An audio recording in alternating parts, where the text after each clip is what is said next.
Možeš. Ja volim raditi razne eksperimente.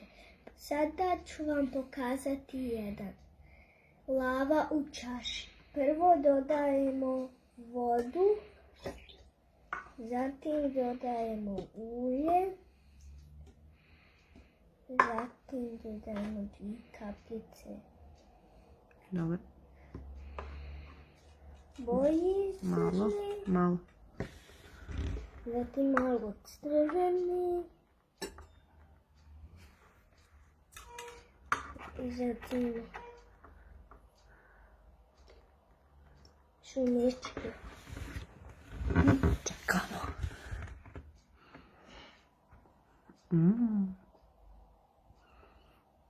Šta se, evo je.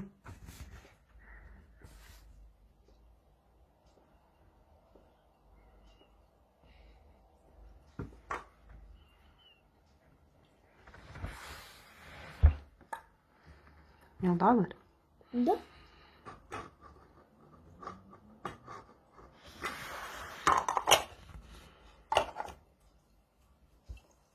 On je 4.